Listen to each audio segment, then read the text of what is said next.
국민 앵커 백운기, 정확한 분석, 날카로운 시각. 백운기가 하면 다르다.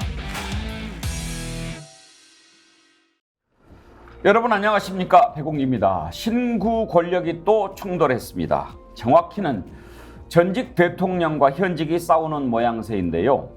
홍범도 장군 흉상 이전과 관련해서 문재인 대통령이 이 정도로 논란이 커졌으면 대통령실이 나서서 논란을 정리하는 것이 맞다, 이렇게 지적을 했지요. 그랬더니 대통령실이 전직 대통령이 지나치게 나서는 게 문제라고 반박한 것입니다.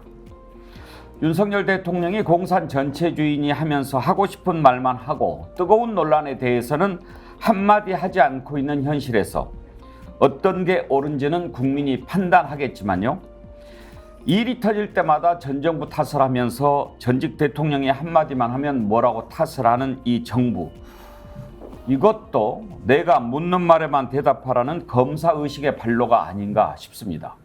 생방송 백운기 정치본색 출발합니다. 유기농 밀가루로 만든 광화문달롱 쿠키 직접 수제 핸드메이드 하고요.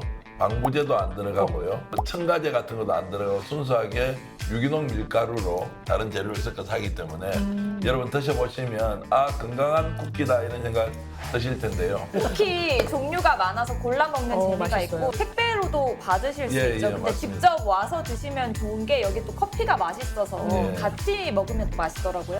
자, 네이버에 스픽스 광화문달롱 치셔도 되고요. 스픽스 몰에 들어가시면 여러분들 맛있는 쿠키 건강하게 드실 수 있습니다.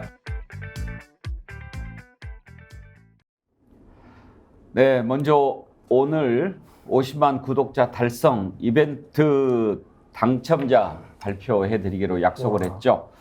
다시 한번 50만 구독자 달성에 힘을 모아주신 여러분께 진심으로 감사드립니다. 모두 1000명이 넘는 분이 이벤트에 참여해 주셨는데요. 그 가운데 9월 3일 50만 돌파할 것이다 라고 예측을 하신 놀라운 분들이 무려 17분이나 됐습니다. 그래서 17분 저희가 정답자 선정했고요. 당초 20명 정도는 넘으실 거다 생각해서 20분 드리고 혹시 날짜를 못 맞히셨어도 10명 추가로 드리겠다라고 했는데 17분이 맞히셨으니까요. 17분 그리고 또 모두 31분께 상품을 드리도록 하겠습니다. 대망의 1등 당첨자는 양 박사님 뭐 두구두구라도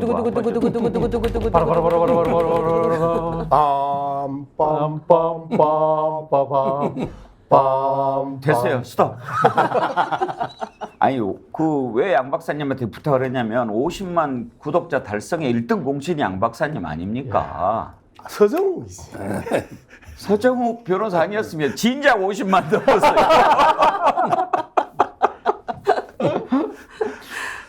그쵸, 서정욱 변호사. 맞습니다.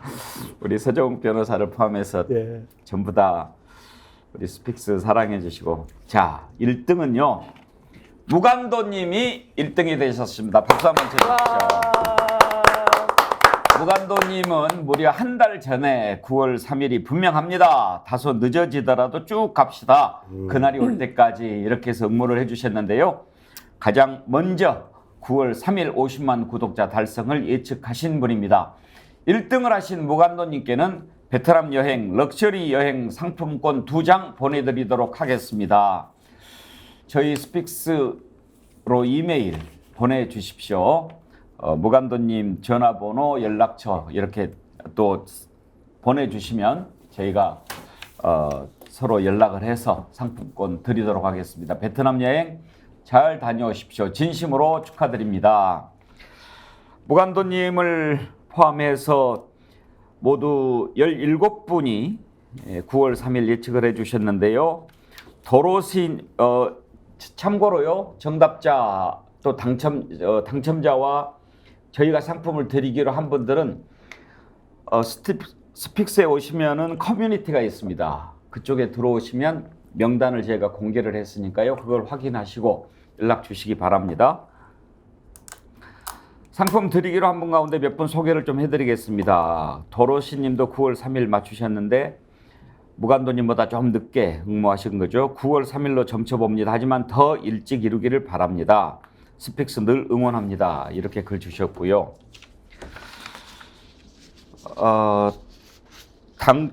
9월 3일을 맞추지는 못했지만 아차상 9월 2일, 9월 4일 예측하신 분도 드리기로 했습니다. 그래서 도원빌라 204호 쓰시는 분 조심스레 9월 2일 예상해 봅니다. 역술 우주의 기운을 받아 이렇게 하셨는데 그래서 역술 믿으면 안 됩니다. 9월 2일 틀리셨지만 드리겠습니다. 재즈맨 아이디 쓰시는 분 9월 4일 달성 축하드립니다. 이날은 제가 81년도에 소위로 임가는 날입니다. 상식 있는 스픽스 항상 응원합니다. 9월 4일이 소위로 임가는 날이라 그날 딱 예측을 했는데 그날 맞아 떨어졌으면 더 좋았을 텐데 아쉽네요. 그렇지만 저희가 광화문 살롱에서 드리는 고급 베이커리 선물 세트 보내드리도록 하겠습니다. 81년도에 소위로 임관하셨으면 대학 졸업하고 7-8학번 가셨을 때 77학번 정도. 77학번. 예, 네. 그러면 지금 60대 중반 되신 분이네요. 가파도님, 제 느낌은 9월 2일이 50만 디데이가 되지 않을까 예측해 봅니다. 항상 유튜브를 열면 늘 라이브가 진행되고 있는 표시가 있어서 마치 나를 기다리고 있었다는 듯한 느낌을 주는 그래서 더욱더 반가운 스픽스 명품 시사 프로그램으로 늘 우리 곁에 있어주길 바라고 응원하겠습니다. 감사합니다. 예, 이렇게 다 소개는 못 드리고요. 다시 한번 축하드립니다. 한 번만 더. 이경님 9월 6일 손녀 생일에 50만 구독 축하 동시에 하고 싶습니다. 9월 6일 날 손녀 생일이시군요. 그날 베이커리 선물 세트 받으셔가지고 같이 맛있게 나눠서 드시면 되겠고요. 오넷 아웃 ONET OUCH 쓰시는 분 하이 일단 구독 50만 명 축하해보러 임자도 알고 내도 알고 우리 마음속에 그날은 바로 2023년 9월 1일 요날이랑 함께 알겠는가 9월 1일로 예측하셨군요. 이분께도 축하드립니다. 예, 다시 한번 감사드리고 1등 상품 베트남 여행권을 예. 딱 그 베트남을 보면서 예, 백운기 앵커의 일본 여행권에 대한 아픔 그 에피소드가 갑자기 생각이 나서 또 혼자서 속으로 웃었습니다. 그것은 제가 사실 얘기하고 지금 좀 후회하고 있어요. 왜요? 그날 그때 이제 그 이벤트로 예. 일본 크루즈 여행 상품권을 받으신 분이 몇 분 계시거든요. 네네. 근데 그분의 그 사례를 소개함으로써 네. 다른 분들한테 제가 못할 일을 한 거예요. 오래된 이야기입니다. 아니 그렇지만 그분들은 졸지에 음. 그러면 나는 친일파냐 이런 생각을 갖게 한 셈이 됐어요. 그래서 제가 그분들께 죄송하다는 말씀을 드렸는데 참 그런 게 쉽지가 않아요. 예, 그래서 그 부분은 제가 좀 후회하고 있습니다. 예, 우리 백운기 앵커의 이 세심함을 한 번 더 강조하는 그러면서 베트남 여행권은 편하게 다녀오셔도 되겠네요. 네. 저도 지난번에 그 정규환 대표랑 같이 갔다 왔는데 정규환 대표가 베트남을 상당히 주목을 합니다. 앞으로 베트남이 이 동남아에서 상당히 뻗어나갈 만한 그런 국가로 보고 있는데 그런 부분들이 어떤 부분인가를 들여다볼 수 있는 좋은 기회다. 그리고 이번에 스픽스에서 하고 있는 베트남 여행은 스픽스가 하는 건 아니지만 일반적인 패키지 여행과는 다른 구성으로 돼 있어서 상당히 볼만할 겁니다. 혹시 우려는 되는 게 윤석열 정부로부터 공산주의 추종 세력으로 몰릴까 봐 살짝 우려는 됩니다. 베트남 안 가도 이거 망국가 세력이야. 걱정하지 마세요. 그리고 어제 50만 구독자 축하 메시지를 보내주신 분들이 많이 계신데요. 그 가운데 2분 선정을 해서 저희가 또 준비한 선물 드리도록 하겠습니다. 8월까지 글램모에서 제공하는 선크림 아이크림 선물 세트 드렸는데요. 9월 이제 새로 시작이 돼서 여러분께 드리는 상품을 바꿨습니다. 바로 이건데요. 디어루시에서 만든 고용량 클렌징 폼입니다. 이게 벌꿀 그릭 요구르트가 같이 포함이 돼가지고 상당히 좋고 용량도 많고 크고 그래서 이걸 여러분께 이제 앞으로 드리겠습니다. 하루에 2분씩 선정해서 드릴 텐데요. 5일환님 이런 글을 주셨어요. 50만 분의 8밖에 못해서 죄송합니다. 이분은 정어리 8명 모집하신 분인 거죠. 그런데 50만 분의 8밖에 못해서 죄송하다. 100만까지 더 떠들고 다니겠습니다. 가즈아 100만 이러셨는데 감사합니다. 김경희 리디아님 스픽스 50만 눈물이 납니다. 저와 저희 식구들 모두 노력했답니다. 스픽스몰 회원 가입도 해서 활성화를 위해 노력하고 있습니다. 이런 글 주셨는데요. 김경희 리디아님이 스픽스 50만 눈물이 납니다. 이렇게 했는데 제가 그걸 보는 순간 왈칵하더라고요. 예, 저는 이게 바로 언론개혁입니다. 스스로 만들어내는 미디어, 기존의 미디어에 의존하지 않고 새로운 미디어를 만들어내서 우리가 듣고 싶은 이야기, 우리가 알고 싶은 이야기, 제대로 정확한 이야기, 해설을 들을 수 있는 이야기, 이러한 미디어를 우리 스스로 만들어내는 게 더 중요하다 그렇게 생각합니다. 네, 고맙습니다. 두 분께 디어루시에서 드리는 클렌징 폼 드리도록 하겠습니다. 그리고 스픽스몰 회원 가입 많이 해주셔서 감사드리고요. 지금은 또 여러 가지 상품 많이 있고 추석 선물도 준비하고 있으니까 스픽스몰에서 올 추석 선물은 많이 구입을 해 주십시오. 지금 홍삼 제품 판매하고 있는데 여러분들 반응이 뜨거워서 새롭게 구성을 했습니다. 지금 구성된 홍삼 제품은 유효 기한이 아주 넉넉한 2년 정도 남아있는 아주 본품 좋은 제품입니다. 그리고 1+1 구입하시면 아주 싼 가격에 구입하시면서 또 탈모 방지 샴푸를 함께 드리니까요. 이것도 많이 구입을 해주시고 스픽스의 힘을 모아주시기 바랍니다. 그리고 이 클렌징 폼 디어루시도 스픽스몰에서 판매하고 있는데 이건 면세점에서도 판매하고 있는 제품이라는 것 말씀을 드립니다. 그 클렌징 폼은 300ml 대용량인데요. 우리 분장실에 안나 선생님이 써보시고 전문가시잖아요. 굉장히 좋은 제품이라고 극찬을 하시더라고요. 그래서 저도 써볼 참입니다. 이거 한번 써보십시오. 감사합니다. 제가 써보고 여러분 말씀드릴게요. 한마디 걸치면 이게 오는구나. 네. 아니 감사합니다. 나는 언론개혁이다 이런 이야기 했는데 왜 아무것도 안 줘요? 볼펜 드리도록 하겠습니다. 오늘 함께 하실 네 분 패널 소개하겠습니다. 언제나 유쾌한 양문석 언론학 박사, 김유정 전 민주당 의원, 민주진영 박진영.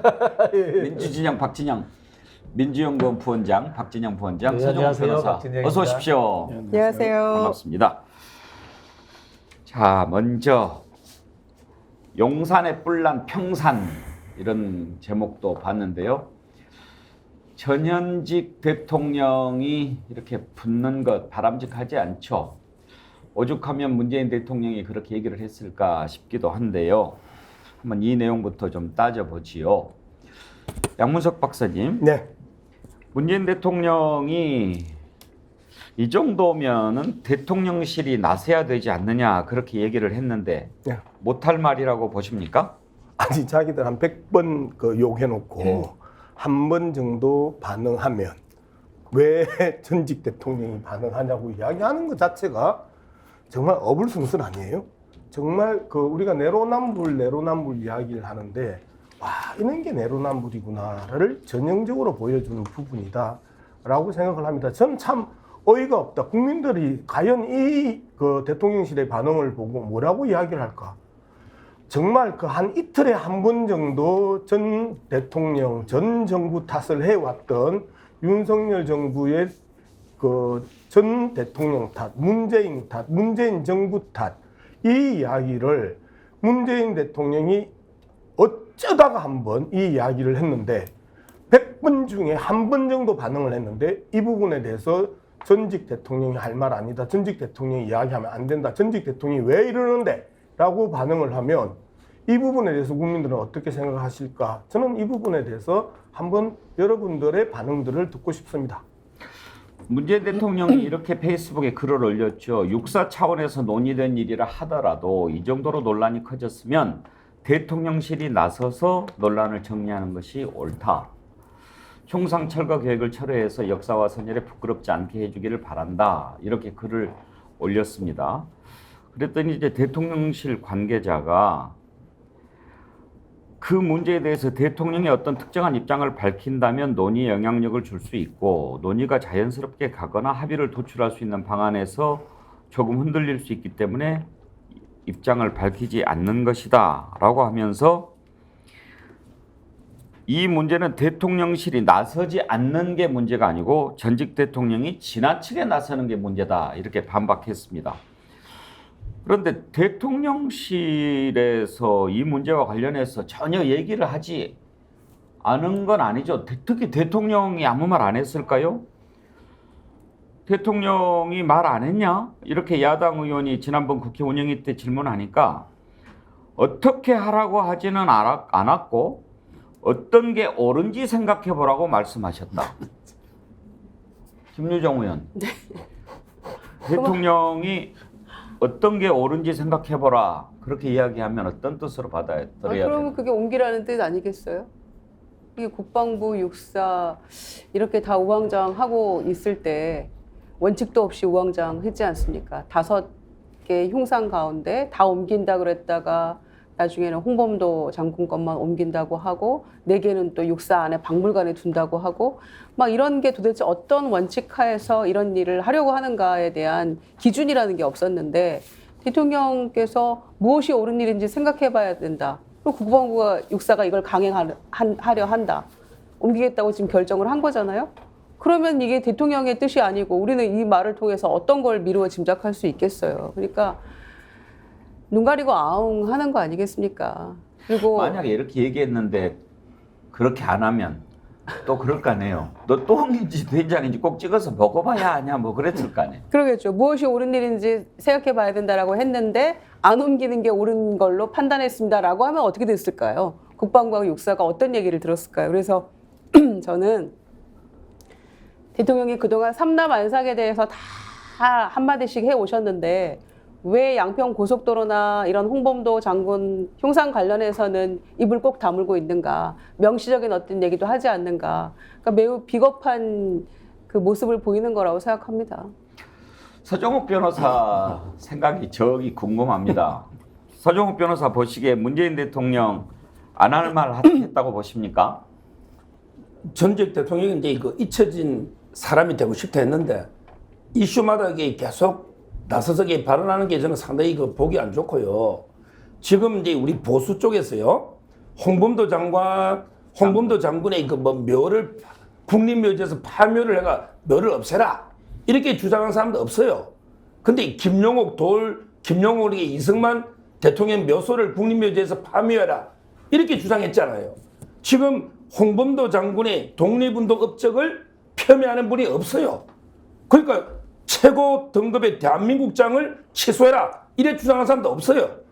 단지 육사에서 흉상을 옮겨라 독립기념관으로 이게 최고 요구입니다. 근데 왜 옮기라느냐? 홍범도 장군은 이제 이거 한자로 제가 하면요, 외홍 내홍입니다. 외홍 내홍 이게 무슨 말이냐? 겉도 빨갛고 속도 빨갛다. 이게 홍범도 장군이 하신 말씀이에요.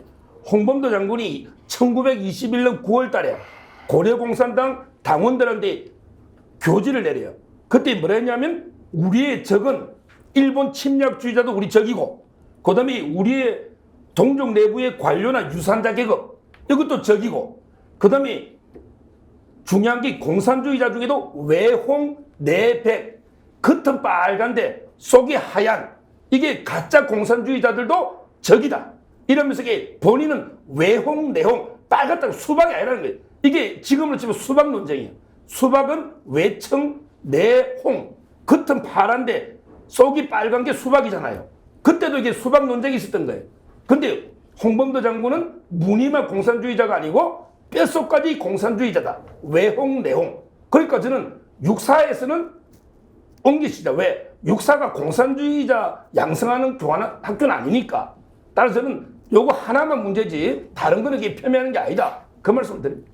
그래도 그 말씀을 쭉 듣고 있다 보면 단순히 홍범도 장군 육사에서 흉상 치우는 것뿐만 아니라 다른 것으로도 적절치 않은 것 같다는 느낌이 드는 근데 논리네요. 본인이 쓴 글이니까요. 예. 근데 이거 하나만 물어봅시다, 서정욱 변호사. 예. 무슨 일만 있으면 전 정부 탓 많이 하잖아요. 예. 그러면 듣고 있는 전 정부 대통령은 가만히 있어야 됩니까? 본인이 이제 잊혀진 존재가 되고 싶다고 했으니까 그럼 그 말씀하지 마시고 그래도 살아 있잖아요. 그런데 거기에다 대고 다 네 탓이야 하는데 그냥 가만히 있어야 된다고 생각하십니까?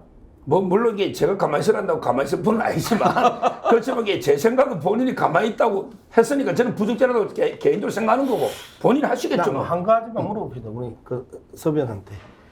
내조만 하겠다고 하는 김건희 여사의 내조만 하겠다고 하는 부분에 대해서 우리 서변이 거의 비판한 적이 없어요. 그죠? 계속해서 저렇게 그 강폭 행보를 하고 그리고 외교 무대에서 패션쇼를 하고 그다음에 호객 행위를 당하고 그리고 해군 함정을 타고 할 때 내조만 하겠다고 하는 김건희 여사에 대해서 그렇게 비판을 하지 않았던 우리 서변이 차다가 한 100번 얻어 터지다가 한 번 정도 이야기를 했는데 그 이야기의 근거를 잊혀지고 싶다라고 하는 그 한마디를 갖고 비판하는 것이 정당하다고 생각하십니까?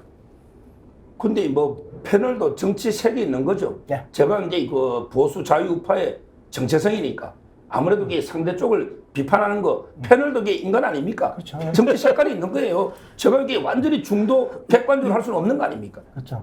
아니 객관적이지 않으면 국민과 시청자들을 설득할 수가 없잖아요. 리의원님, 양문석님 버럭 한 번 하면 끝장나는데 점잖게 얘기하신다고 그러시는 것 같습니다. 그렇다고 해서 서 예. 변호사님 변하지는 않아요. 아니 서 변호사님의 존재 이유 아닙니까? 네. 아니 근데 저는 자꾸 왜 잊혀지고 싶다고 해놓고 이렇게 현안에 대해서 목소리를 내느냐라고 하는 국민의힘이나 대통령실의 태도에 대해서 문제 삼지 않을 수가 없는데요. 잊혀지고 싶은 분을 자꾸 세상 밖으로 끄집어내고 정치권으로 불러들이는 쪽이 지금 윤석열 정권 아닙니까? 전 정부 탓하지 않겠다고 대통령이 작년 연찬회에서 국회의원 연찬회에서 선언까지 해놓고 계속해서 입만 열면 전 정부 탓하고 이 문재인 정부 지우기를 계속해서 하고 있는데 참다 한마디 할 수 있는 거 아닙니까? 당연히 해야 되는 거 아닙니까? 저는 그 자유총연맹에서 반국가 세력 얘기할 때 그때도 정말 얼마나 속으로 부글부글 뭔가 얘기를 하고 싶지 않으셨을까 생각했어요. 근데 이 정도면 정말 상당히 참으신 거라고 생각하는데 전직 대통령이 무슨 죄졌습니까?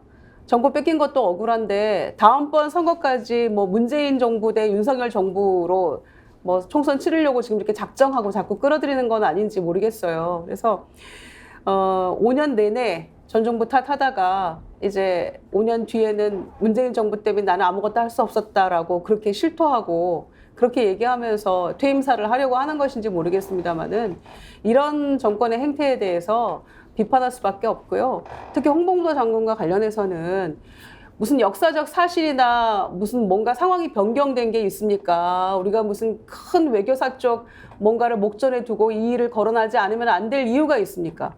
국익에 어떤 도움이 됩니까?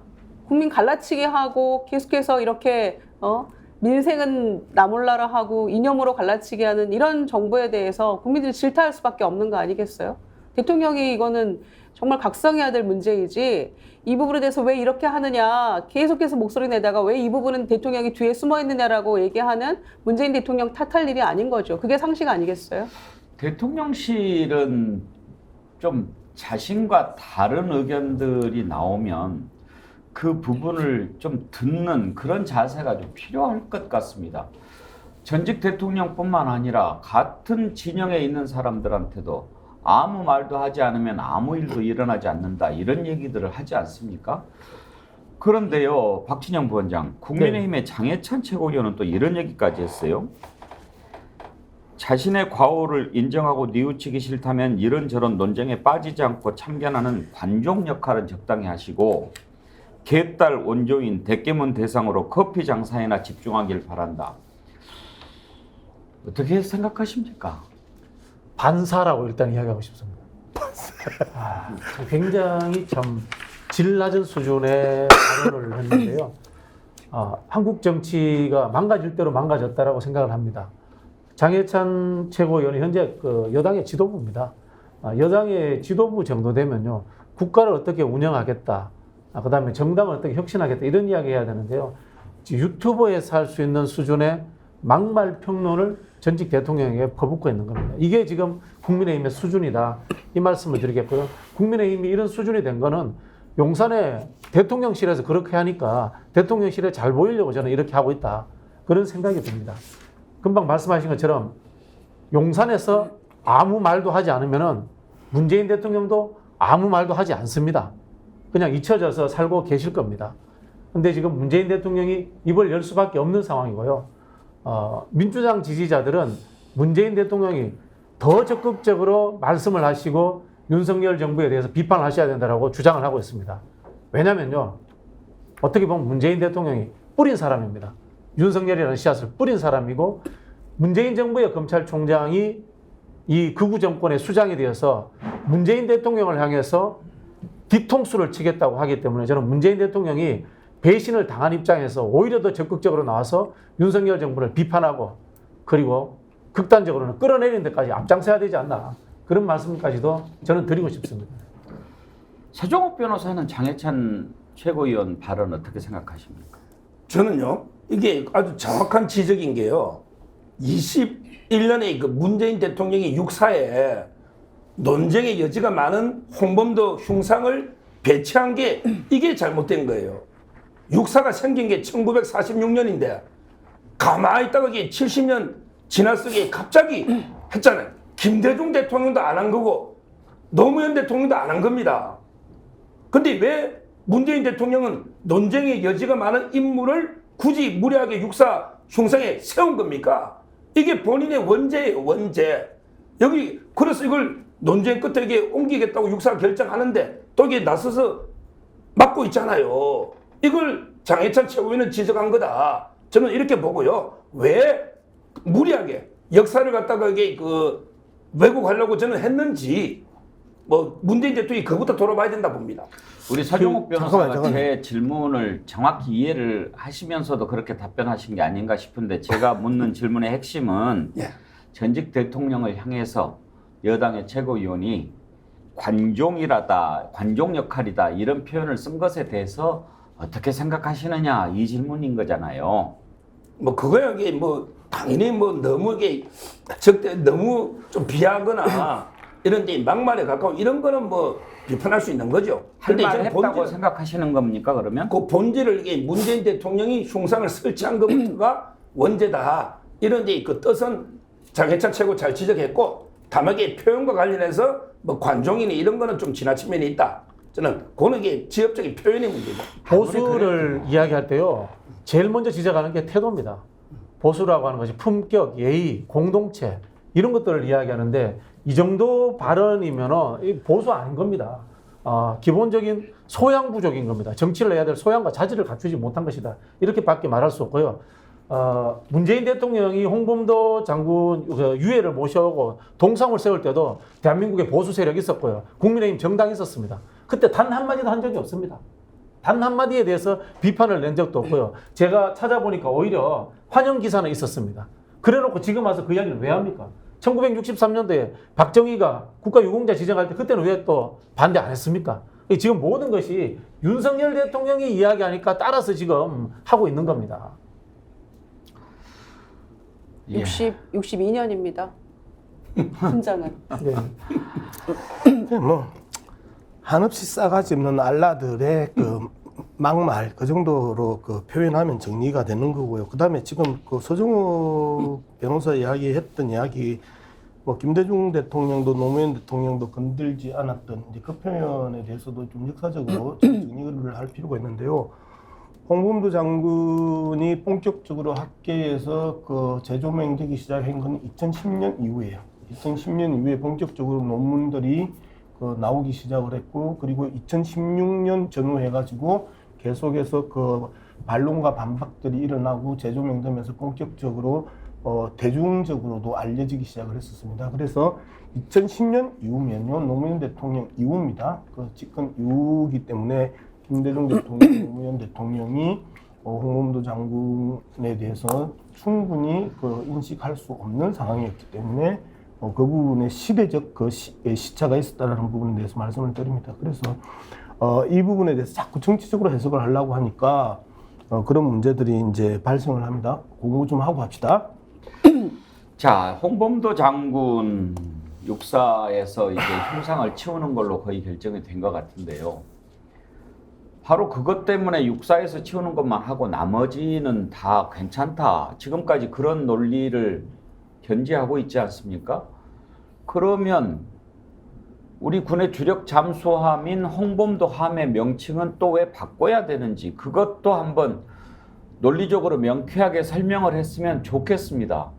그러다 보니 지금 일주일 사이에 6번인가요? 일주일이 아니고 문제가 제기된 뒤로 입장이 왔다 갔다 합니다. 홍범도함 이름 바꾼다. 검토한 바 없다. 기존 입장과 동일하다. 필요하다면 검토할 수 있다.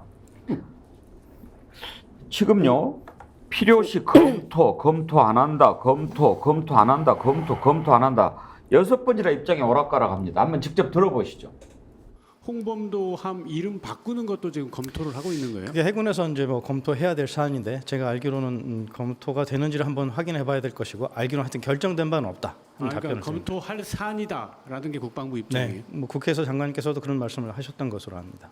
이름 홍범도함 이름도 바꾼다. 결정된 게 없다. 그러니까 그것도 검토를 한다.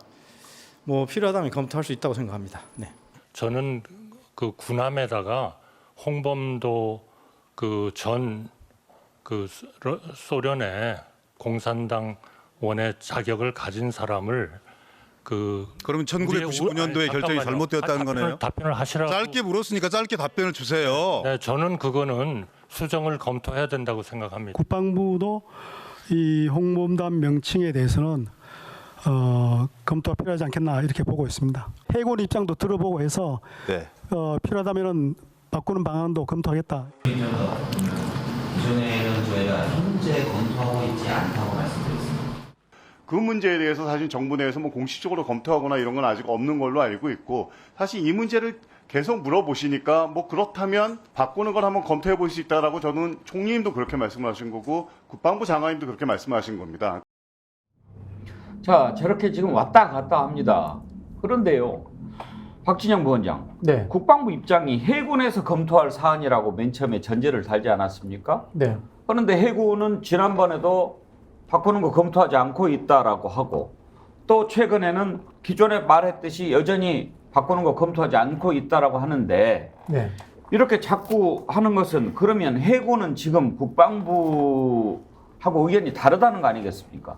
그렇죠. 해군은 해당 부대이기 때문에 군함의 이름을 바꾸는 것에 대해서 굉장히 부담스러워한다 이렇게 저는 알고 있습니다. 다만 저는 국방부에서 이렇게 이야기하는 것은 군불대고 있다. 홍범도함의 이름을 바꾸려고 군불대고 있다. 그런 느낌이 들고요. 이건 결국은 이 벌거벗은 임금님이 존재하는 것은 임금님이 벌거벗었다라고 이야기하지 않는 간신들이 존재하기 때문에 그런 거거든요. 그런 이야기를 합니다. 친일파 청사는 못해서도 친윤파 청사는 해야 되겠다. 나중에. 그래서 제가 친윤 인명사전을 요즘 만들려고 생각하고 있습니다. 이분들이 전부 다 벌거벗은 임금님에게 간언하지 않은 간신들입니다. 그런 부분에서 국방부에 있는 고위 관료들이 벌거벗은 임금님의 간신 신하가 되지 않기를 바랄 뿐이다. 이 말씀을 드리고 싶고요. 70년 전, 아니죠. 100년 전에 잠시 북한도 존재하지 않았을 때 소련군에 몸담은 것을 가지고 우리나라에서 그분의 업적을 제거하겠다. 그러면요. 70년 동안 소련이었던 나라가 있습니다. 우크라이나입니다. 70년 동안 소련했던 나라에 가가지고 온갖 지원을 다 주겠다고 하는 대통령은 과거의 구소련에 대해서 어떻게 평가할 겁니까? 그분은 그러면 대한민국에서 지금의 가진 지위를 계속해서 유지해야 됩니까? 이런 질문 던지고 싶습니다. 서정욱 변호사, 홍범도 장군이 대한독립군 사령관이었던 건 아시죠? 예. 아까 육사에서 흉상 옮기는 것에 대해서 다른 건 몰라도 육군 사관 생도들한테 저기 하는 것은 적절하지 않다라는 논리를 내세우셨잖아요. 예. 그 논리라고 하면은 잠수함 이름 홍범도함을 바꿔야 된다는 것은 어느 쪽 논리가 더 맞다고 보십니까? 결국은 이거 해군도 군 아닙니까? 우리 군의 주적은 공산주의입니다. 북한 공산주의. 이게 주적이에요. 물론 이제 그 중국 공산주의도 있죠.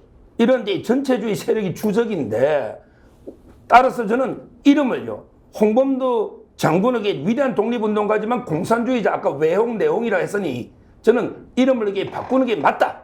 이런 게 철학이 좀 있어야죠. 아니 공무원들이 왔다 갔다 이게 몇 번이나 이게 바뀌는 게 뭡니까? 단호하게 철학이 있으면 이게 바로 그냥 이름 바꿔.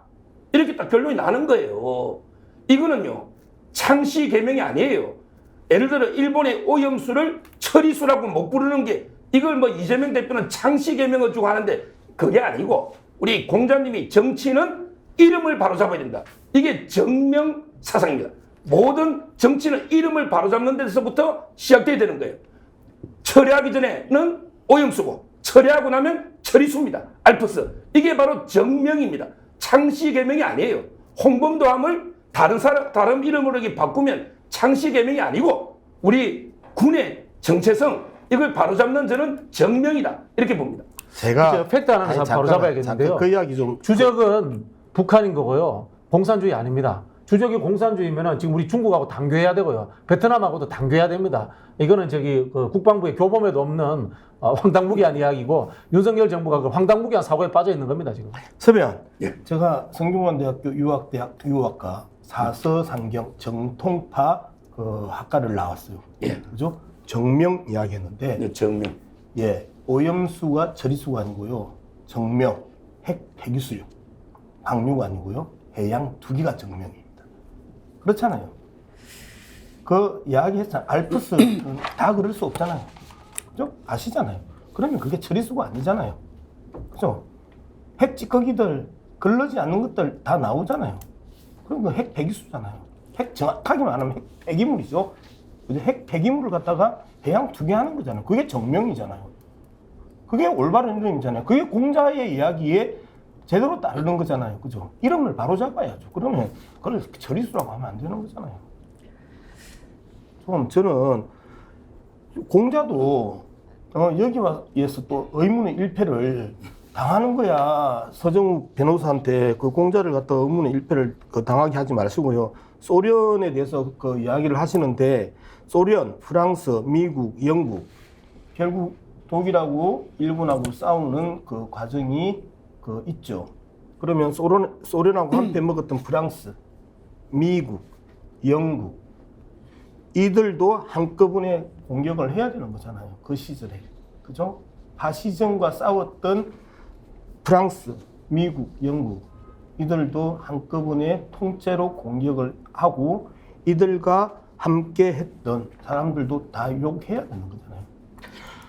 근데 지금 이렇게 갈팡질팡 오락가락 하는데 우리가 꼭 짚어봐야 할 대목이 몇 가지가 있습니다. 첫째는 그러면 군함의 이름은 누가 짓는가 하는 것입니다. 지금 해군, 국방부, 총리까지 다 나서서 이런저런 입장을 밝히는데, 서정욱 변호사 혹시 누가 짓는 것이 딱 이렇게 정해져 있는지 아십니까? 그건 모르겠습니다. 해군이 짓게 돼 있습니다. 그러니까 국방부도 해군이 뭐 하는 것을 보겠다라고 하면서 자꾸 압력을 넣는 거지, 바꿔라 이렇게 못하는 겁니다. 왜냐하면 군함 이름은 해군이 짓게 돼 있기 때문에 만약에 이걸 침해하면 해군의 권한을 침해한다고 볼 수 있는 겁니다. 유권에서 그렇게 나와 있고요.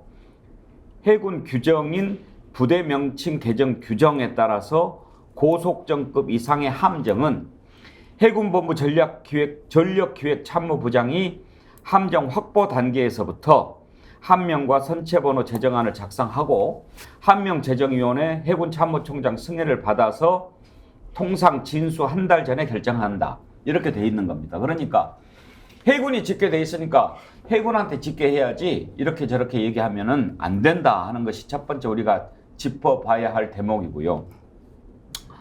그러면 이름을 지었다가 바꾼 선례가 있는가 한번 봐야 되지 않겠습니까? 네. 세계적으로 우리나라는 없고 세계적으로 몇 번 있어요. 근데 그건 어떻게 된 경우냐? 나라가 망했을 때 러시아 흑해함대 모스크바 함이라고 있었는데 이게 옛 소련 시절에 슬라바로 취역했다가 소련이 망한 뒤에 이름이 모스크바 함으로 바뀌었더라고요. 그 다음에 독재자가 자기 마음대로 바꾸는 경우가 있었어요. 히틀러가 2차 대전 때 군함 도이칠란트 이름을 리초로 바꿨어요. 그 이름이 독일 그 자체인 도이칠란트가 해전에서 격침되면 국민들 사기가 떨어진다고 해서 바꾼 거더라고요. 이렇게 나라가 망했거나 무소불위의 권력자, 독재자가 야 이렇게 바꿔 이렇게 하는 경우가 있었지 정상적인 나라에서 잘 나가고 있는 함정 이름을 바꾼 선례가 아직은 없는데 이번에 만약에 하게 된다면 서정욱 변호사 우리 윤석열 정부가 세계사에 큰 기록을 남기겠죠? 이게 이제 홍범도함 명명은 박근혜 정부 시절 한 거잖아요. 이제 박근혜 대통령도 한마디를 해야 되지 않나 싶은데 그럴 것 같지는 않고 국방부 앞에 홍범도 장군 흉상은 또 옮기지 않는다고 하지 않습니까? 그러니까 어떤 원칙인지를 여전히 모르겠어요.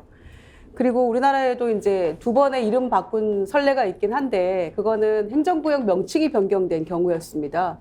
그러니까 이리함이었는데 이리시가 익산시가 됐잖아요. 그래서 익산함으로 바뀐 것, 금화함이었는데 김화함으로 바뀐 그 2번의 선례가 있을 뿐인데 그거는 뭐 불가피하게 행정구역 명칭이 변경됐으니까요. 그러니까 다른 거죠, 이거하고는.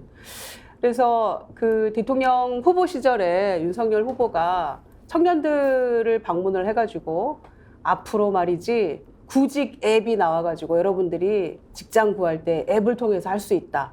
그런 시절이 올 것이다. 이런 얘기를 해가지고 와 이분은 도대체 시간여행자냐 어느 시대에서 온 분이냐 이런 얘기를 한 적이 있었거든요. 그런데 지금은 그보다 훨씬 더 뒤로 후퇴해서 이념 이 전쟁을 불러일으키지 않았습니까? 그래서 기가 막히다는 거고요. 특히 저는 이제 2012년에 한나라당에서 이제 새누리당으로 바뀌면서 색깔이 빨간색으로 변했잖아요. 빨간색으로 당 색깔을 정하는 걸 보고 아 이제 우리 정치권에서 이념 논쟁은 정말 역사의 뒤안길로 사라지는구나. 전 이렇게 생각을 했었거든요. 아, 민주당이 저 색깔을 선점할 걸 이런 생각도 해봤고요. 그런데 그로부터 11년이 지나서 이런 시절을 맞이할 거라고 누가 생각을 했겠습니까? 그래서 더 한층 기가 막힐 따름이고요. 그래서 이제는 아마 방공웅변대에도 부활하지 않을까 저는 이런 생각도 해봤고요. 예. 국정교과서, 역사 왜곡 이런 부분들도 아마 교과서도 바꾸겠다. 이제 홍범도 장군을 우리는 독립영웅으로 알고 배운 분인데 어떤 식으로 바꿔야 되지 않겠습니까? 이런 식이면 그런 생각도 들고요. 해서 결론적으로는 어떤 얘기가 나오냐면 극우 유튜브 이것만 보지 말고 제발 대통령님 조중동 좀 보세요. 이런 얘기가 나오는 겁니다. 왜냐? 조중동 보십시오. 사설이건 이런 다양한 칼럼에서 이렇게 가면 안 된다라고 비판을 하고 있어요. 조중동 좀 보십시오. 왜 이러는 걸까요? 윤석열 대통령이 이념 이야기하지요. 이제 그런 차원에서 쭉 이렇게 밀고 가는 것 같은데 이념 좋지만 지금 홍범도함 이름을 바꾸면 나라가 바로 선다고 생각하는 걸까요? 고재덕님 이런 글을 주셨어요. 장보고함도 바꿔라. 장보고도 당나라에서 부역하고 신라로 왔으니 바꿔야 한다. 그런 글을 주셨습니다. 네.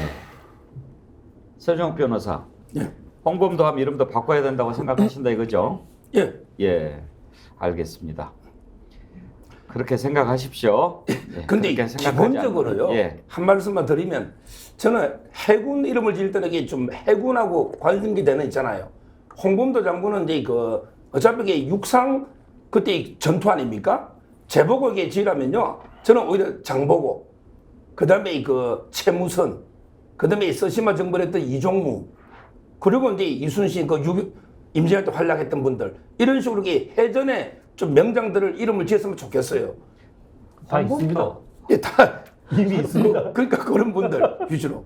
이 문제는 정리하겠는데 서정욱 변호사 책 좋아하시니까 홍범도 장군 평전이라든지 일대기 한 번이라도 보신 적 읽어봤습니다. 있으세요? 최근에 제가 그걸 보고 이 사람 공산당이구나 안 되겠다 이런 생각하셨나요? 아니 공산당까지 독립운동 방편으로서 그분과 그 가족들이 대한민국 독립을 위해서 얼마나 헌신하고 고초를 겪었는지 그런 부분들이 느껴지지 않았습니까? 그렇죠. 그분들의 두 아드님도 잃었고 독립운동에 그다음에 그 부인도 고문받다가 순국하고 이런 걸 제가 잘 알기 때문에 그런 분인데 나라를 위해서 자기 모든 것을 다 바치고 가족들이 다 희생당한 그런 분인데 그때 당시 일본을 향해서 싸울 때 미국과 소련이 함께 힘을 잡고 싸우는 과정에서 그리고 또 그때 당시 대한 독립을 위해서 싸우던 분들이 지금 생각하는 공산당과 전혀 다른 성격의 공산당이었을 텐데 그걸 가입했다고 이렇게 패대기를 치는 것을 저는 그렇게 옳다고 보지 않습니다. 아무리 이념해도 따질 걸 따지고 지금 김정은 일당하고 맞서서 싸우는 그 이념을 얘기를 해야지 대한 독립운동을 했던 그 독립열사가 공산당 가입한 거 그때 당시하고 어떻게 지금하고 똑같이 생각합니까? 사람마다 다 생각이 다르니까 오늘 서종욱 변호사는 그런 의견을 가지고 있었다. 이렇게 정리하고 넘어가도록 하겠습니다. 자, 이동관 방송통신위원장 국회 과방위에 출석했는데요. 거기에서 이런 이야기를 했습니다. 앞으로 가짜 뉴스를 생산하는 또 전파하는 그런 언론사가 있으면 원 스트라이크 아웃 한 번에 없애버리겠다. 어떻게 없애냐? 폐간시키겠다. 그렇게 얘기를 했습니다. 방통위원을 지내신 양문석 박사님. 방통위원장이 폐간을 막 시킬 수 있나요? 없습니다. 무슨 재주로요? 근데 왜 그렇게 얘기를 하죠? 자꾸 이 사람들이 공화정이 아니고 왕정이라고 생각하나 봐요. 그러니까 이게 군사 독재 시절에도 불가능한 일들을 자꾸 현재 그 민주공화정에서 그 저런 발상을 한다는 게 저는 잘 이해가 안 되는데 계속해서 자기가 무슨 엄청난 권력을 잡고 있다고 생각을 하나 봐요. 자, 한번 발언을 먼저 들어볼까요? 한번 들어봅시다. 예, 들어봅시다.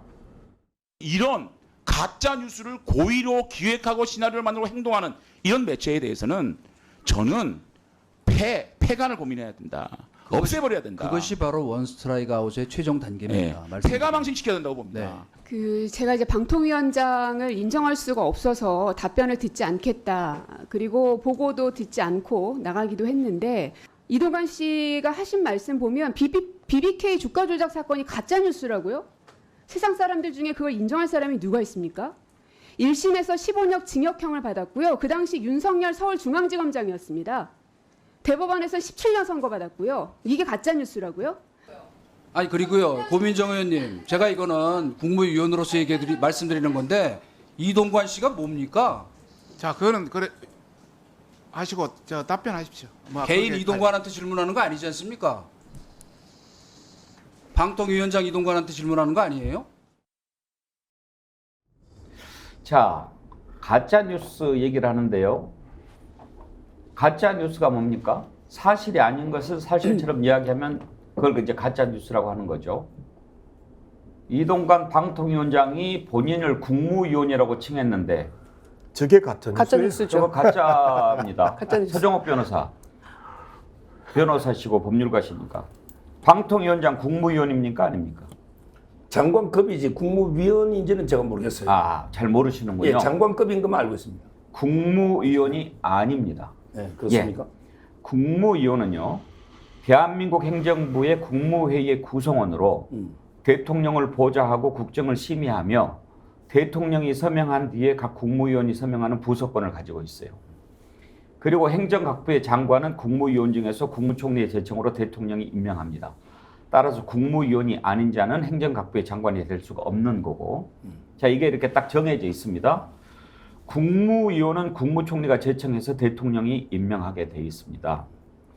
그러니까 국무회의에 들어가서 국무위원이 대통령과 국무총리가 모두 유고가 되면 순서에 따라서 국무위원들이 그 직무를 대행할 수 있게 돼 있지 않습니까? 그 순서가 쭉 이렇게 나와 있습니다. 그리고 조금만 더 공부를 해보면 윤석열 정부의 국무위원 명단이 쫙 나옵니다. 다 확인해 볼 수 있습니다. 여기에 방통위원장은 없습니다. 방통위원님. 네. 방통위원장은 왜 국무위원이 아닌가요? 대통령 직할기구입니다. 그냥 제가 저 방송통신위원회 이 법안을 초를 제가 잡았기 때문에 저 내용을 누구보다도 잘 아는데요. 이 부분에 대해서는 그 독립성 문제 때문에 그 국무위원이 아닙니다. 그래서 초기에 최시중 위원장이 국무회의에 들어가는 부분에 대해서 엄청난 그 저항들이 있었습니다. 근데 굳이 최시중 위원장이 국무회의에 들어가는 걸 그 당시에 시민사회나 언론 노조나 많은 그 방송단체들이 반대를 했었어요. 그런데 굳이 최시중 위원장이 들어가면서 하나의 관행으로 이제 굳어지면서 이 다른 또 그 이 방송위원 중에 또 한 부위원장이 차관급 회의에 들어가고 하면서 이제 국무위원처럼 그 굳어진 것입니다. 그리고 국무위원이라고 이야기를 할 수 없는 게 한상혁 위원장을 국무회의에 부르지 않았어요. 이제 국무위원이 아니다라고 해서 그러니까요. 국무회의가 있고 국무위원이 있는데 국무위원은 국무회의에 참석해야죠. 그렇죠. 그런데 국무회의에 국무위원이 아닌 자도 참석할 수 있습니다. 네. 왜냐하면 국무회의에 서울시장은 참석하거든요. 국무위원이 아니지만 방통위원장도 참석할 수는 있죠. 그런데 내가 국무회의에 딱 참석한다고 해서 나 국무위원이야. 장관급은 맞지만 국무위원이다라고 본인이 생각하는 것은 기본적으로 이해가 부족한 건데 그걸 떠나서 그건 이해가 부족한 게 아니고 무식한 거예요. 정확하게 표현하면 무식한 거죠. 그러면 유인촌 문화특보 임명되지 않았습니까? 거기도 장관급이에요. 그러면 나 장관이다, 국무위원이다 하고 다녀도 문제 없는 거겠네요. 이동관 위원장 주장대로 하면. 그러니까 오만한 태도인 거죠. 국무위원한테 어떻게 그럴 수 있느냐라고 본인이 자기 위치를 이야기하면 기본적으로 그 자리가 어떤 자리인가 한 이해가 부족했다라고 하는 것을 보여주는 증거 아닙니까, 서정욱 변호사? 근데 이거는요, 앵커님, 이거는 이게 고민정을 나무래야지 지금 누구를 탓할 게 아니에요. 이분이 국무위원이든 아니든 장관급 위원장이면 공개석상에서 앵커님이 제보국이 서정욱 변호사든 호칭을 바로 쓰라고 하잖아요. 이게 최소한의 예의잖아요. 아니 국회에서 국회의원이 이동관 씨 이게 고민정을 탓해야지. 이걸 누구 탓하고 국무위원이 아니 이게 중요한 건 아니지 않습니까? 자, 그 부분 제가 동의하면서 그 상황을 좀 알아야 됩니다. 제가 지금 중립적으로 얘기를 해보겠습니다. 고민정 의원이 이동관 방통위원장한테 직접 이동관 씨라고 부른 거라고 보십니까? 그렇게 부른 거 아닙니까? 아닙니다. 그러니까 그 부분을 잘 봐야 됩니다. 고민정 의원이 저런 식의 그 당한 적이 한 번 있었어요. 그 전에 국회에서 대정부 질문할 때 앞부분에 어떤 복선을 까는 질문을 했습니다. 그리고 뒤에 그 얘기를 하기 위해서 복선을 깔았던 질문을 한 적이 있었어요. 정확한 질문이 대법원 판결을 뭐 존중하십니까? 뭐 인정하십니까? 뭐 이렇게 이제 물어본 적이 있어요. 그래서 나중에 그걸 인정하는 사람이 이래? 라는 얘기를 하기 위해서 질문을 했던 건데 그때 당시에 많은 보수 매체들이 절미하고 앞부분만 딱 띄어가지고 대법원 판결도 인정하지 않는 고민정 의원 이런 식으로 공격을 했어요. 고민정 의원은 뒷부분에 너는 그걸 인정한다면서 왜 이래? 라고 얘기하기 위해서 앞부분에 이야기한 건데 그걸 이렇게 공격을 했어요. 이 상황은 어떻게 보셔야 되냐면 민주당이 이동관 방통위원장을 인정하지 않겠다. 그래서 이동관 방통위원장이 출석했는데도 국민의힘 의원들만 이동관 위원장한테 질문을 하고 민주당 의원들은 이동관 위원장한테 질문 아예 하지 않습니다. 다만 거기에 사무총장인가요? 직책이 나와 있는? 그러니까 이동관 방통위원장은 그냥 투명인간 취급한 거예요. 그리고 계속 사무총장한테 질문하니까 이동관 위원장이 아니 나한테 질문하시라 내가 답변하겠다. 아니 우리 당신 인정하지 않으니까 안 듣겠어. 이런 상황이었어요. 전제를 우리는 이동관 방통위원장을 인정할 수 없다. 왜? 자격도 없는 사람이라서 우리가 경과보고서도 채택을 안 했는데 강제로 임명을 했고 이런 사람은 우리가 인정하지 않는다는 전제를 갖고 하는 상황에서 다른 얘기를 하면서 우리는 방통위원장으로 인정하지 않으니 라고 하면서 이동관 씨라고 했는데 그 자체가 적절했냐 안 했냐고 하는 것은 또 다른 논란의 주제가 되는 거고요. 그 이동관 씨라고 하는 발언이 나온 배경은 정면에다 두고 이동관 씨 당신은 이렇게 하지 않은 상황이라는 것은 감안을 해야 됩니다. 예, 뭐 일단 지금 민주당은 이동관 방송통신위원장을 인정하지 않습니다. 그래서 사무처장하고 계속 질의응답을 하고 있는 상황이고, 그런데 이동관 씨라고 이야기를 하는 소리를 들을 수밖에 없는 게요.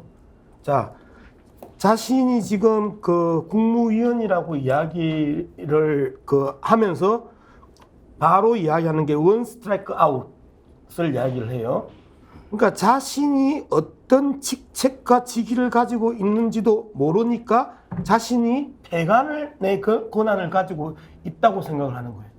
자기 직책이 뭔지도 모르지. 그다음에 자신의 권한이 뭔지도 모르지. 그러니까 방송통신위원회의 위원장의 자격이 없는 거야. 여전히. 자기가 지금 어떤 자리에 앉아 있는지, 어떤 권한이 있는지 조차도 모르고 지금 국회에 나온 거야. 그러니까 인정할 수 없는 거지, 당연히. 그죠? 저는 행정부 관료들이 국회에 와서 예의 없고 품위 없을 때 입을 오바락고 치는 법을 만들어야 된다고 생각합니다. 진짜로. 이거 저는 과거 문재인 정부 때 문재인 정부 비서실장이 나와가지고 그 당시 국민의힘 의원들한테 큰 소리 칠 때도 제가 이야기했습니다. 이거는 국민의 대표인 국회를 모욕하는 행동입니다. 어디 감히 행정부의 기관장 주제에 행정부의 기관장이라고 하는 것은 장관이든 국민이든 간에 대통령의 권한 일부를 위임받아서 기능적 역할을 하라고 만들어 놓은 자리예요.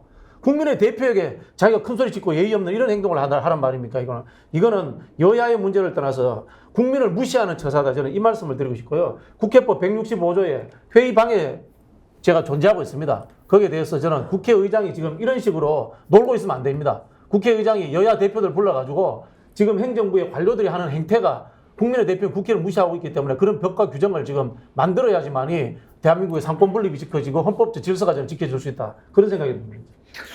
근데 이제 국무위원 논란 본인이 이제 잘 못 알고 있었으니까 그렇다고 치고 본인을 국무위원이라고 하는 게 참 웃기는 얘기죠. 본인 위치가 어떤 것도 모르고. 그리고 고민정 의원이 이동관 씨 한 거 본인한테 얘기한 거 아닌데 이제 발끈하면서 한 얘기니까 그 이제 사소한 거니까 그냥 그렇다고 칩시다. 정말 중요한 얘기를 합시다. 가짜 뉴스를 하면 원스트라이크 아웃해서 폐간시켜야 된다. 과방위원장과 방통위원장이 아주 딱 짜고 저렇게 이제 얘기를 하는데 그러면 한번 생각해 봅시다. 폐간까지 시킬 정도로 언론 자유를 이제 최대한 막아보겠다고 하는 건데 누가 결정합니까? 재판으로 최종 결과까지 나와서 해도 그게 폐간이 될까 말까 한데 누가 판단합니까? 그러면 서정욱 변호사, BBK는 이명박 거다. 진짜입니까? 가짜 뉴스입니까? BBK. 말씀해 보세요. BBK는 이명박 거다 아니다. 저는 이제 이명박이 아니라 봅니다. 대법원 판결 나오지 않았나요? 판결에 있고 제가 아까도 이게 저런 이야기를 하는데 제가 알기로는 그게 없거든요. BBK가 누구냐 이게 판결이 없는데 아까 말씀하신 저도 의아한데 그거는 한번 찾아보십시오. 어차피 이게 직원들이 있으니까. 자 그러면 모른다고 칩시다. 만약에 그때 당시에 저런 문제가 나왔으면 가짜 뉴스로 인정했겠습니까? 안 했겠습니까? 지금 이제 우리가 가짜 뉴스라는 거는 저런 식으로 하면 다툼이 있는 게 아니고요. 명백하게 누가 봐도 이거는 보수 진보를 떠나서 명백한 가짜 뉴스 있잖아요. 이번에 대표적으로 이게 왜 어떤 그러냐? 게 명백한 가짜 뉴스고 어떤 게 애매하고 어떤 게 확인이 안 되는지 그걸 누가 판단하냐 이겁니다. 그거는 이제 저는요. 결국 대법원까지 판결 나면 존중해야 된다 봐요. 결국에 최종적으로 사법부가 판단해야죠. 원스트라이크 아웃이 대법원 판결까지 났을 때 하겠다는 얘기로 들으셨나요? 저는 폐간 저거는요. 진짜 언론은 신고제입니다. 폐간이라는 게 없어요. 저 폐간을 시킨다는 게 아니고 가짜 뉴스를 의도적으로 퍼뜨리면 폐가 망신할 정도로 형사고소도 하고 손해배상도 청구해서 거의 망할 정도의 제대로 이렇게 대응을 했던다 이런 의미로 봐야죠. 서종욱 변호사 오늘 컨디션이 좀 안 좋으신 것 같습니다. 다시 한번 들려드릴게요. 폐간을 시키겠다고 하는 그러니까 얘기인지 아닌지 한번 다시 한번 들려주세요. 이런 가짜 뉴스를 고의로 기획하고 시나리오를 만들고 행동하는 이런 매체에 대해서는 저는 폐간을 고민해야 된다. 없애버려야 된다. 그것이 바로 원스트라이크 아웃의 최종 단계입니다. 폐가 망신시켜야 된다고 봅니다. 폐가 망신시켜야 된다고 봅니다는 나중에 덧붙인 장제원 위원장의 얘기고 폐간을 시켜야 된다. 그것이 원스트라이크 제도의 최종 단계다라고 얘기하는 겁니다. 그러니까 저거를 듣고 가짜 뉴스를 생산하는 또 전파하는 이런 언론은 폐간시키겠다라고 해석을 못했다면 저는 그 해동 독해력에 문제가 있다고 보는데요. 근데 저거는 이제 장제원 위원장이 너무 흥분해가지고 그냥 폐간 용어 쓴 거고 다시 정정해서 폐간 망신이라고 했는데 제가 참 언론에는 폐간 제도가 없다니까요. 아예. 그러니까 법률적으로. 서종욱 변호사는 이렇게 녹취가 딱 나오고 어떤 사안이 생기면 앞, 뒤 또 그때 당시에 나왔던 얘기들을 좀 다 듣고 오셨으면 좋겠어요. 이제 시간은 물론 바쁘시고 또 변호사 활동하시느라고 그렇지만 원스트라이크 아웃 폐간 얘기가 장제원 위원장 입에서 먼저 나온 게 아니에요. 이동관 위원장 얘기를 한 거예요. 저걸 제가 다 들었어요. 앞에까지. 저게 왜 놓냐면 뉴스타파에서 놓은 거예요. 뉴스타파가 6개월 전에 인터뷰한 김만배하고 신앙님 인터뷰 있잖아요. 6개월 전에 그걸 들고 있다가 3일 전에 폭로했다. 원래 이게 언론이라면 인터뷰하면 바로 털어야 언론이잖아. 왜 6개월 들고 있다가 방어기회도 안 들어 3일 전에 털었는데 그게 명백하게 그 당시에 조우영 씨나 그다음에 남욱 변호사가 검찰에서 허위다. 윤석열 그때 검찰의 대검의 중수위 과장이 네가 조우영이냐? 너 커피 한 잔 먹고 가. 이게 허위라는 걸 알면서 조작한 이런 사건입니다.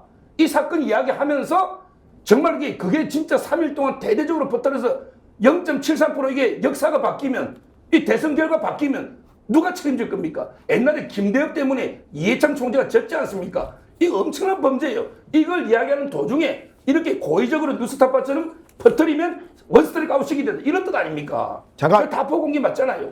조우영, 김만배가 조우영한테 나 그렇게 이야기할게.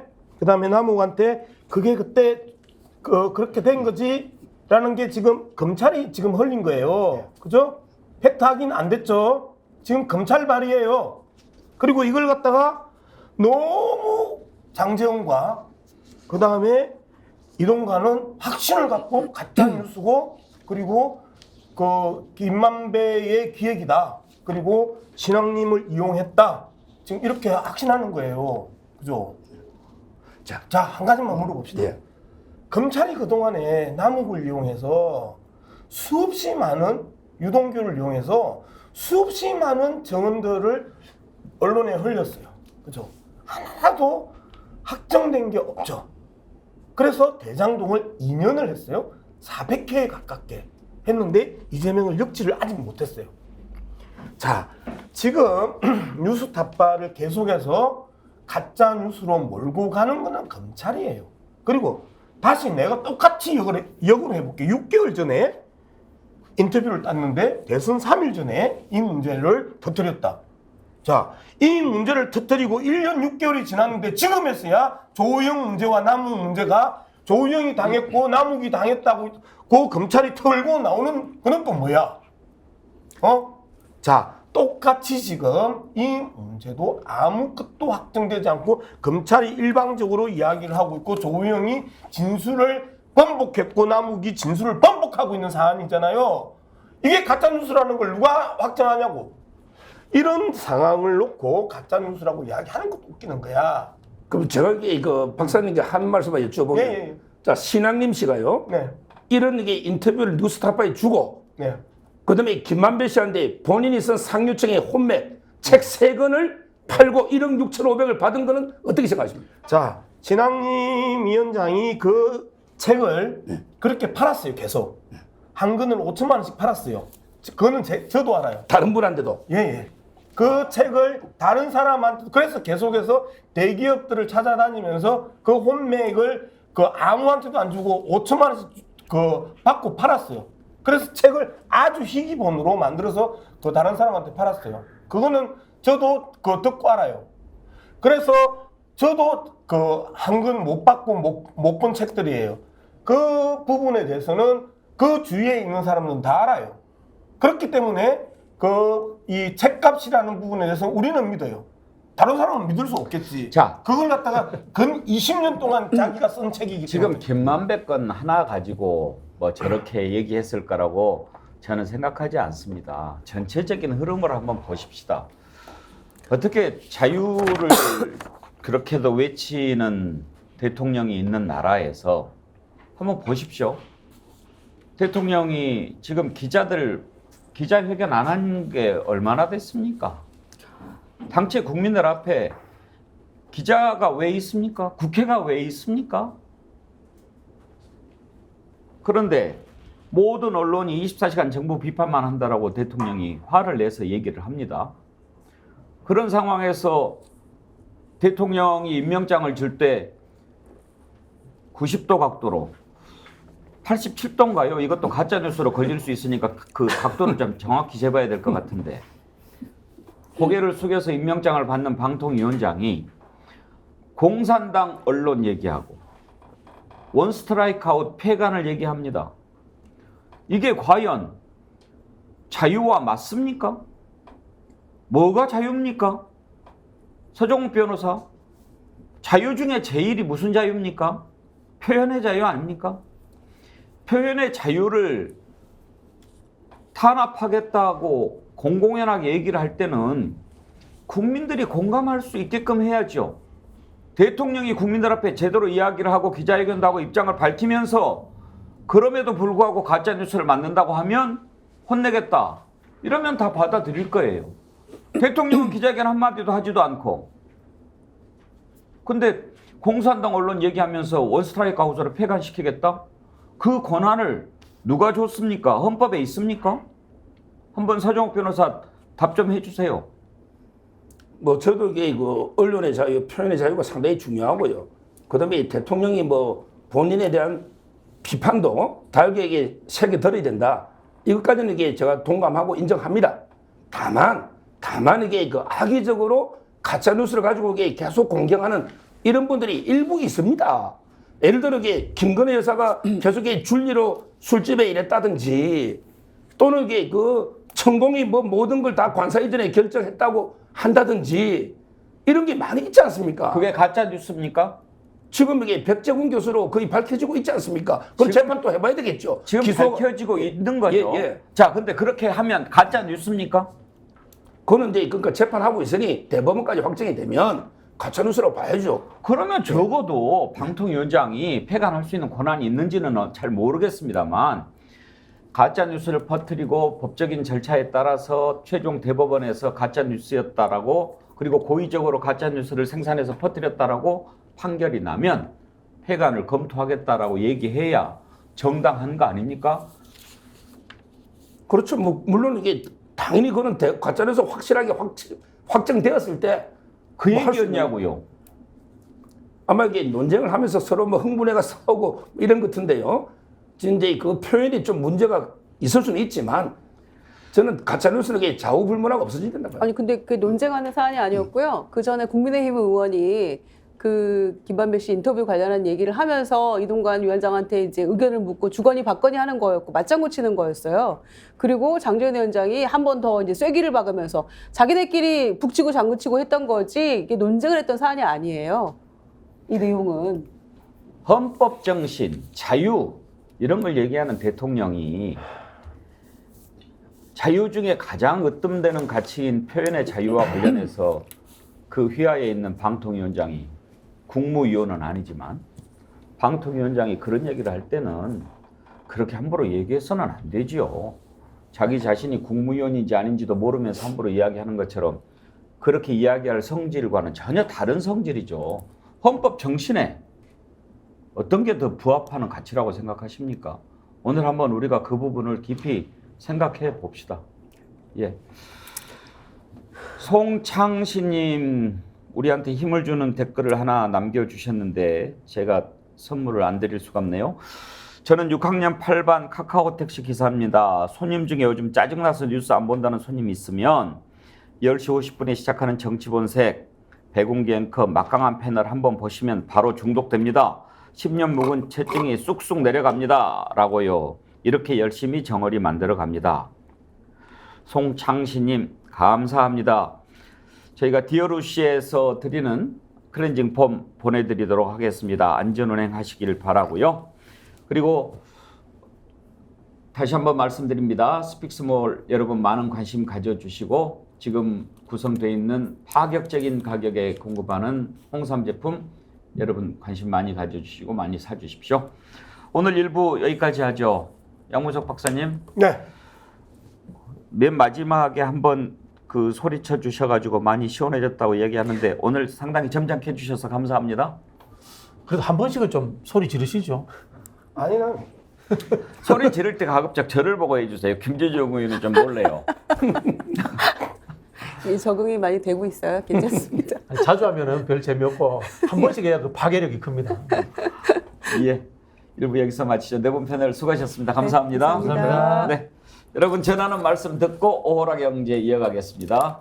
무더운 여름이 지나가고 이제 곧 마음마저 넉넉해지는 풍성한 한가위가 다가오고 있습니다. 스픽스 구독 50만 돌파와 함께 그동안 보내주신 성원에 다시 한번 감사의 말씀을 전하면서 스픽스몰에서 진행되는 추석 이벤트 하나 갖고 왔습니다. 자연산 민어회 완판, 대세대게 완판, 구독 50만 돌파 스픽스몰 추석 이벤트 서둘러서 추석 선물 세트 준비하셔서 큰 감사한 마음을 전달해 주시길 바랄게요. 모두가 인정하는 스픽스몰 믿고 구매하셔도 됩니다. 이번 추석도 언제나 스픽스몰과 함께.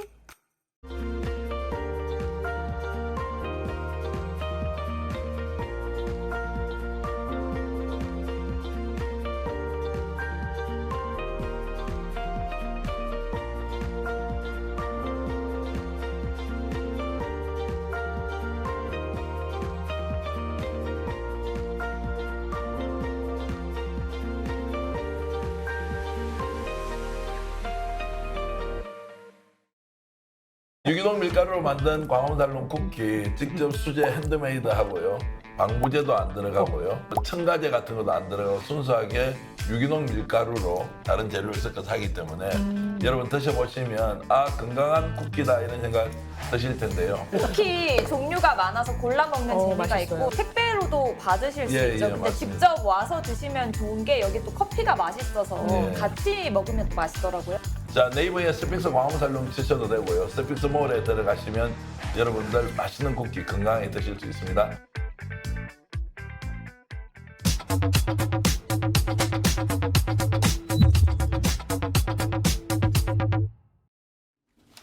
네, 오호라 경제 시작하겠습니다. 윤경호 퓨처미디어 연구소장 함께합니다. 어서 오십시오. 네, 안녕하세요.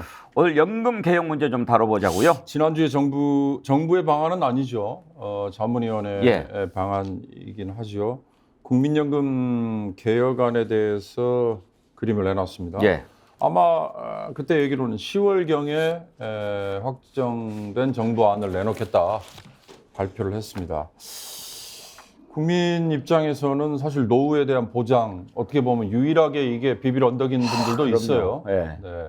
88년부터 시작된 제도인데 이게 과연 유지 가능한지, 정부가 내놓은 방안 이외에 다른 대안은 없는지, 뭐 차차 말씀드리겠습니다만 보험료율 올리고 지급 시기 늦추고 그다음에 운영을 잘해가지고 이익을 많이 올리고 딱 그것만 얘기했거든요.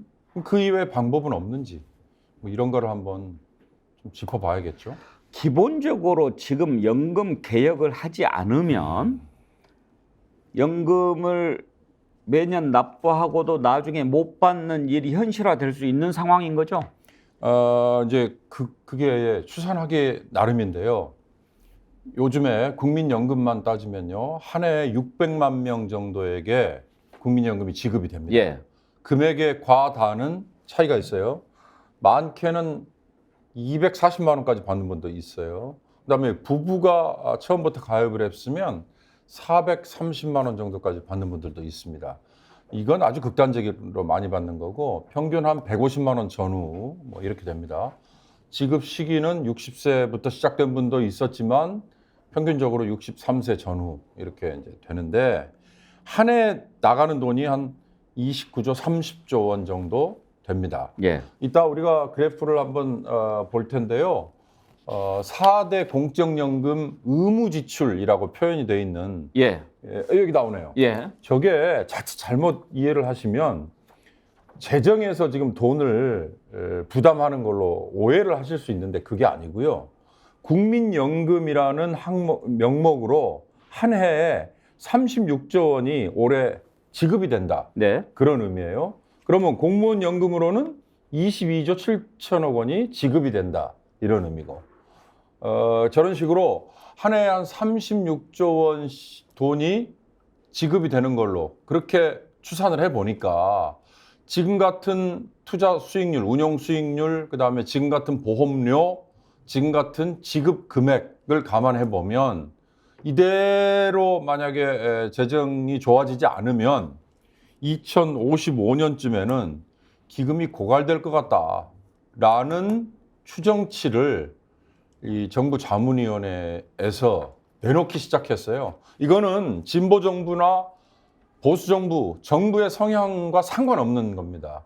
지금 현재 기금 운영을 맡고 있는 복지부와 그 복지부에서 의뢰를 해서 자문을 하고 있는 그 관변 이를테면 학자 내지는 관변 연구자들 이들의 공통적인 의견인데 과연 그러면 2055년에 기금이 고갈되는 위험에 지금 처해 있다 이러니까 그러면 지금부터 경제활동을 시작해야 되는 20대 젊은이들 그다음에 이미 가입을 하고 뭐 몇 년 된 30대 월급쟁이들 이들은 아니 뭐야 내가 은퇴하는 시점쯤 되면 국민연금이라는 게 다 고갈돼 버려? 이 불안감이 그렇죠. 갑자기 지금 커진 거죠. 그래서 이런 연금 개혁이라는 게 불가피하다. 연금 개혁 불가피한 건 맞습니다. 왜냐하면 자 아까 제가 초두에 말씀드렸잖아요. 노후 생활 보장이라는 거에 이게 어떻게 보면 유일한 수단일 수 있어요. 실제로 그게 현실화돼 있죠. 노인 빈곤율이라는 것 지금 우리 나와 있지 않습니까? 한번 우리 예. 자료 준비했을 거예요. 평균적으로 OECD 국가라는 게 세계 OECD 주요국의 공적연금 그 노인 그래프를 한번 빈곤율, 노인 빈곤율. 한번 볼까요? 예. 아래쪽에 있습니다. 예. 저 노인 빈곤율이요. 한국이 정말 유달리 높잖아요. 그러네요. 예, 43.4%. 43.4%예요. 그나마 저거는 은퇴 이후 60대부터 80 넘는 노인까지를 다 포함한 평균이고요. 76세를 기준으로 끊으면 54%, 55% 압도적으로 높습니다. 멕시코보다 높은데 왜 그래요? 자, 다른 나라들은 재정에서 노인들에게 노후의 생활을 보장을 해주는 재정에서 돈을 지출을 합니다. 근데 우리는 재정에서 지출하는 비율이 전체 GDP 대비 3%밖에 안 됩니다. 그나마 박근혜 정부 때 처음 만들었죠. 노인 기초수당, 노인연금 이런 거 만들어지기 전에는 그나마도 없었거든요. 이런 최소한의 장치조차도 재정에서 부담을 안 하고 있기 때문에 저런 문제가 생기는데요. 노인 빈곤율에서만 그치면 괜찮은데 노인 자살률이 또 높잖아요. 이 자살률에 대해서는 뭐 별도로 말씀을 드려야 되지만 우리 사회에 어떻게 보면 이 극단적인 선택에 대한 뭐라 그럴까 너무 쉬운 방법으로 이게 지금 떠올려지고 있는 이런 거. 그다음에 농촌에서 자살률이 또 높았는데요. 그건 약간의 사연이 있습니다.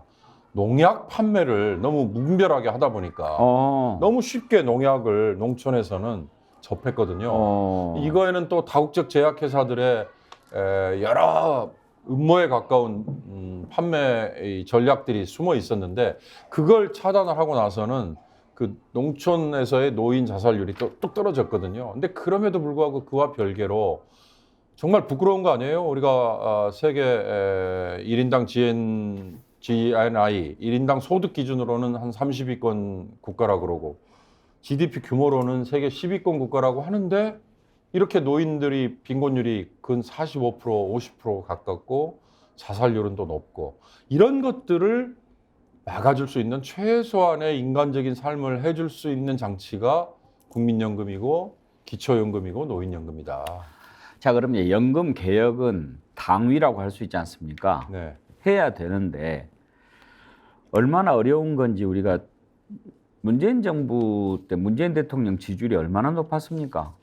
40%를 넘었는데 그럼에도 불구하고 못했잖아요. 예. 근데 지금 겨우 30%대 지지율에 머물고 있는 윤석열 정부가 이걸 할 수 있을까요? 해야 됩니다. 할 수 있을까요를 묻기 전에 그런 점에서 저는 뭐 윤석열 정부에 대해서 비판적이고 문재인 정부에 대해서 우호적인지는 모르지만 문재인 정부가 정말 잘못한 것 중에 하나입니다. 욕을 먹더라도 할 건 해야 됐었습니다.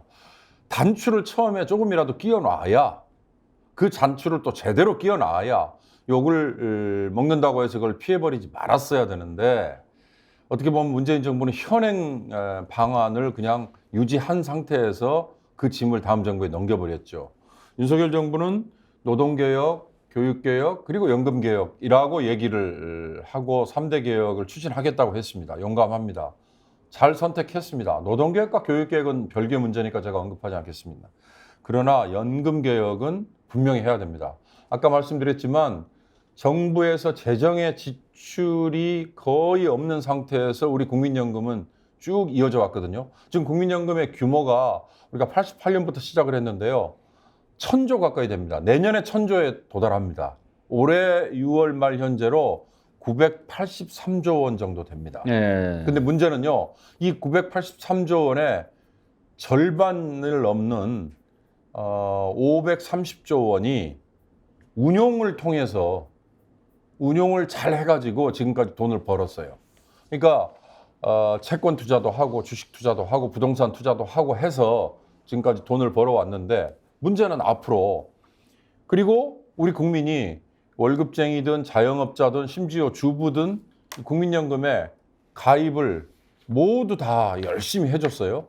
그래서 88년에 한 400만 명 정도로 시작했던 국민연금 가입자가 아마 올해 현재 2,260만 이 정도 될 겁니다. 근데 문제는 올해부터 이 가입자가 줄 것으로. 아니 지금 1년 새 7만 명이나 줄었다는 그렇습니다. 거예요. 작년 말 기준으로 따져서 올해 들어서 7개월이 지났는데 1년 새 7만 명이 줄었고요. 이제 이렇게 되면 악순환이 되지 않습니까? 그렇습니다. 반면에 지급을 받는 사람들, 국민연금을 받는 사람은 한 해 지금 불과 7개월 사이에 43만 명이 늘어났고. 그러니까 나가는 돈은 많아지고 들어오는 돈은 줄어들 거 아니에요. 그러면 이제 우물이 마르죠.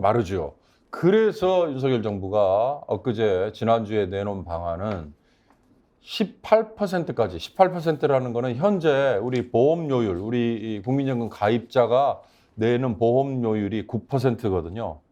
이 9%를 18%까지 올리자 이건데 이걸 한꺼번에 올리자가 아니라 한 해에 0.6%포인트씩 올리자는 거예요.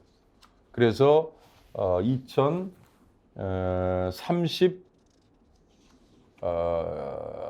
15년 후, 그죠? 2025년부터 올리기 시작해 15년 후니까 2040년에 18%로 만들자. 그리고 현재는 63세부터 65세까지 지급 연령이 나눠져 있죠. 평균적으로 나중에는 65세로 이제 고정이 됩니다. 이것도 68세로 뒤로 늦추자. 그리고 또 하나는 현재 아까 제가 980조 원 정도 되는 규모의 국민연금을 운용을 하고 있잖아요. 국민연금 관리공단에서. 그 운용 수익률을 좀 더 끌어올려 가지고 돈을 좀 더 많이 벌자 이건데 제가 나중에 결론적으로 말씀드릴 겁니다만 가장 중요한 또 하나의 방안이 빠져 있습니다. 재정에서 메우면 되는 거거든요. 다른 나라는 이 노후 보장을 위해서 대부분의 나라들이 OECD 선진국들이 재정에서 돈을 내놓습니다. 근데 우리 국민연금 말고 다른 연금에는 재정에서 이미 돈을 내놓습니다. 아시잖아요. 공무원연금, 군인연금, 그리고 사학연금에도 이 3개 연금은 뭐 그들은 공무원이니까 라고 얘기를 할 수 있을지 모르지만 무슨 차이예요? 이게 이제 현재는 갈수록 공무원연금, 군인연금 그리고 국민연금이 통합이 돼야 되는 걸로 이제 의견들이 모아지고 있는데요. 실제로 다른 나라들은 그렇게 통합을 했거든요. 우리 역시 그렇게 될 가능성이 높고 그렇게 될 수밖에 없습니다. 문제는 그렇게 될 경우에 아까 제가 말씀드린 보험료율을 끌어올리고 지급시기를 늦추고 그다음에 운용을 잘해서 돈을 많이 버는 이 세 가지 방안 말고 재정에서 일정 부분 결국 메울 수밖에 없는 이거를 매를 맞아가면서도 내놓는 게 진정한 어떻게 보면 개혁이다. 왜냐하면 현재 국민연금의 재정 상태만을 걱정하는 거거든요. 아까 2055년부터 고갈이 시작된다. 그다음에 아까 김용화 위원장은 70년 계산을 해서 2090년까지 예상을 했잖아요. 추정을 했잖아요. 이것만 걱정하는 거 이건 중요한 게 아니고요. 지난주까지 열렸던 자문위원회 회의에서 일부 진보적인 성향의 위원들 중에 자리를 박차고 나간 위원이 몇 분 있었다고 했잖아요. 왜 그분들이 자리를 박차고 나갔느냐. 정부가 마련하고 있는 이 대안에는 초점이 잘못 잡혀 있다. 무슨 얘기냐. 국민연금의 재정 상태가 고갈되느냐 아니냐 이게 나중에까지 유지가 되느냐만 걱정하는데 국민에게 관심은 그게 아니다. 노후 생활이 과연 보장이 되느냐 안 되느냐. 노후 생활이 보장이 되기 어려울 정도의 택도 없는 규모밖에 안 되느냐 아니면 소득 대체율이라는 게 공무원연금은 50%까지 되거든요. 국민연금은 현재 25%밖에 안 됩니다. 그러면 이 25%를 끌어올리는 방안 이런 건 왜 고민을 안 하느냐. 이 결정적인 이 관점의 차이 때문에 박차고 나간 분들이 있었는데요. 앞으로 개혁이 정말 방안이 발표가 된다면 제가 말씀드린 것처럼 자, 국민의 노후 생활을 보장해주기 위해서는 이 정도는 지급이 돼야 됩니다. 이걸 위해서 현재 국민연금을 관리를 이만큼 하고 돈을 이만큼 더 긁어 모아야 되는데 모자랄 경우 재정에서 이걸 메우겠습니다. 라는 얘기를 솔직히 하는 게 그게 핵심입니다. 한 가지만 더 짚어보지요. 이제 개혁을 할 때 어떤 방향으로 해야 되는가 해서 지금 고민들을 많이 하고 있지 않습니까? 대체 소득률인가요? 소득 대체율. 이라고 합니다. 좀 이해가 잘 안 되던데. 이건 무슨 얘기입니까? 자, 국민연금을 가입하는 주체들이요. 자, 월급쟁이가 평균 소득이 월 현재 500만 원 정도 된다라고 하면 그 500만 원짜리 월급쟁이가 보험료율 9%짜리 국민연금을 가입을 하거든요. 그러면 사업주, 본인이 일하는 회사에서 나머지 9%를 부담을 하거든요. 그래서 18% 정도의 보험료를 매년 모아갑니다. 그래가지고 본인이 나중에 60세든 63세든 65세든 연금을 받을 연령이 됐을 때 아까 제가 말씀드렸잖아요. 초창기 가입한 분 중에는 최고 240만 원까지 받는 분도 있다. 그런데 지금은 평균 한 150만 원 전후 정도 받아요. 그럼 이 150만 원이 내가 가입했을 때 그 받는 급여의 몇 % 정도 되느냐 이런 개념이에요. 쉽게 말하면. 근데 공무원들은 이걸 50%까지 보전을 해줘요. 근데 현재 국민연금 가입자는 현재 지급을 받고 있는 분들 기준으로 하면 24%, 25%밖에 되지 않습니다. 이걸 좀 더 끌어올려주자 이거죠. 쉽게 말씀 이해가 가시잖아요. 한 150만 원 받는데 그분이 최초에 가입했을 때나 그다음에 본인의 직장생활 최초의 가입이라고 하면 너무 일률적이고요. 평균적인 급여 수준 본인이 직장생활을 하고 쉽게 말하면 보험료를 국민연금을 불입을 하는 그 기간 중에 평균 자기가 받는 급여 대비 몇 퍼센트 되느냐 이건데 이걸 좀 더 끌어올려줘야 된다. 예. 그래야 직장이 있었을 때 벌었던 돈과 그 이후 은퇴를 한 이후에 이거 이외에 다른 안전장치가 없는 사람은 생활을 이걸로 해야 되는데 어떻게 해야 되느냐. 그러면 국민연금으로 이거밖에 만약에 보전이 안 되는 경우 그럼 어떻게 해야 되느냐. 그래서 나오는 게 기초연금, 노령연금 또는 장애연금 심지어 물론 이건 다른 차원입니다만은 아동 수당도 이건 연금 차원은 아니죠. 예. 그러니까 그런 정부가 모자라는 걸 메워주는 거 이런 것들이 결국 나중에 OECD 국가와 우리와의 평균 지출을 보면 이제 차이가 나니까요. 바로 거기에서 이건 모자라는 건 정부가 재정으로 메꿔야 되는데 이 재정으로 메꾸는 얘기는 왜 쏙 빼버렸느냐 이렇게 지적을 하는 거죠.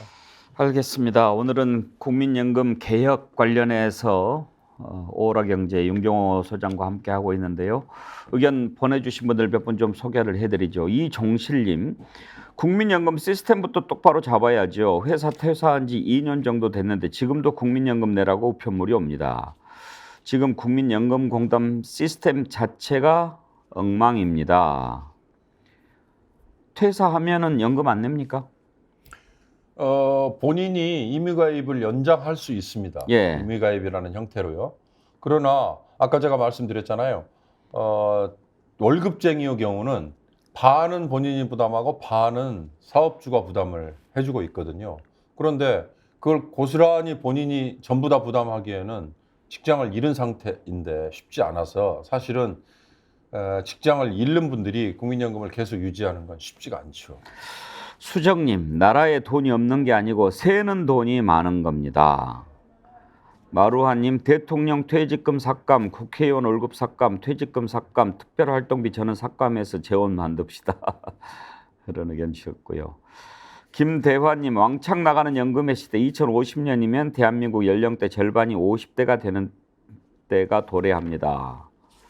그런 계산 하다 보면 참 답답하지요. 아까 제가 잠깐 말씀드렸는데 재정에서 보전 얘기했는데요. 이게 이제 다른 나라와 비교가 되는 수치가 우리가 자료가 있나요?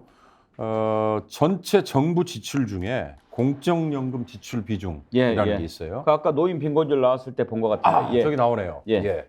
저게 바로 이제 대표적인 겁니다. 아까 우리 한국은 뒤에 지금 9.4%라고 그랬잖아요. 예. 저 9.4%에는 정부가 재정에서 쏟아붓는 돈 이거 아닌 것도 들어있어요. 왜냐하면 국민연금은 아까 제가 말씀드렸듯이 지금 재정과 상관없이 가입자가 낸 돈과 그다음에 운용을 지금까지 해서 모아놓은 돈으로 지출을 하고 있잖아요.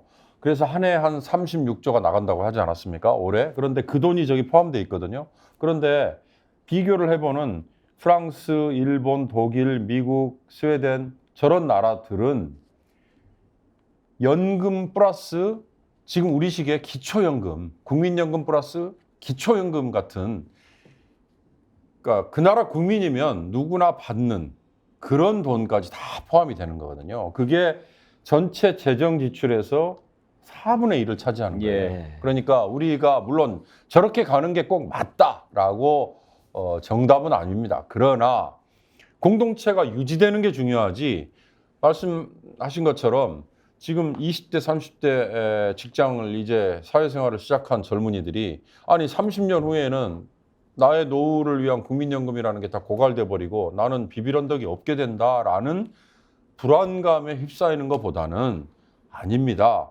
국민연금이 고갈이 되면 재정에서라도 그걸 메꿔서 우리 국민의 노후는 보장을 합니다라고 얘기를 하는 게 그게 정말 더 용감한 거다 이거죠. 그래요. 고령사회에 접어드는데 우리가 노인 빈곤율 낮아야 될 것은 높고 공적연금 지출 비용 높아야 될 것은 낮고 이런 상황이니까 참 연금 개혁의 필요성이 더욱 강조되지 않겠습니까? 오늘 감사드리고요. 이 부분을 궁금해하시는 분들이 많은데 연금 공부하셨으니까 귀띔해 주실 수 있는지요? 그러니까 연금 지급 개시 연령에 도달했는데 네. 그때 받는 게 좋은지 아니면 조금 더 늦출 수 있지 않습니까? 늦춰서 받으면 이제 좀 더 높게 나오고 그거 가지고 고민하는 분들이 많아요. 많죠. 어떤 게 좋다고 얘기할 수 있나요? 앵커님은 이미 지금 연령에 되셨죠. 예. 저는 이제 목전에 있거든요. 예. 근데 저희 세대는 63세부터입니다. 그래서 이제 저희 동료들을 만나면 이 연구를 한 친구들이 많습니다. 그러니까요. 죄송하지만 저는 연구를 많이 안 했거든요. 아. 예. 쉽게 말하면 1년 더 지급 신청을 땡길 수는 있습니다. 그 대신 땡기면요. 현재 받는 거로부터 연 6%에서 8%까지 금액이 줄어듭니다. 그러니까 본인이 이 연금을 받기 시작해서 정말 100세까지 살 자신이 보장이 되고 있다면 하나라도 빨리 조금 덜 받더라도 빨리 오래 받는 게 유리하죠. 그럼 이제 총 지급액으로 봤을 때 뭐 계속해서 유지가 네, 되니까. 네. 그런데 그게 아니고 한 80세 정도까지밖에 자신이 없다든지 또는 80세 정도만 나는 활동을 하겠다. 그래서 연금으로 받는 돈 100몇십만 원이라는 게 기묘한데 그 이후에는 내 돈이 있어도 별로 쓰임새 도움이 안 될 것 같다라고 판단을 하신다면 그 감액되는 걸 감수하고 1년을 앞당겨서 받는 거 이게 과연 맞을까? 그건 본인의 선택이죠. 반대로 1년을 늦춰서 받을 수도 있습니다. 예. 그다음에 60세까지만 지금은 불입을 하거든요. 그런데 이 불입을 60세 넘어서도 나는 지금 나 수입이 경제력이 있거나 있으니. 예. 나에게 지금 자산을 통해서 돈이 있으니까 불입을 좀 더 늘리겠다, 오래 하겠다라고도 할 수 있거든요. 나중에 많이 받을 수 있다. 예, 나중에 많이 받을 수 있으니까. 이런 분들에게는 또 연금공단에서 지급액을 일정 % 늘려서 줍니다.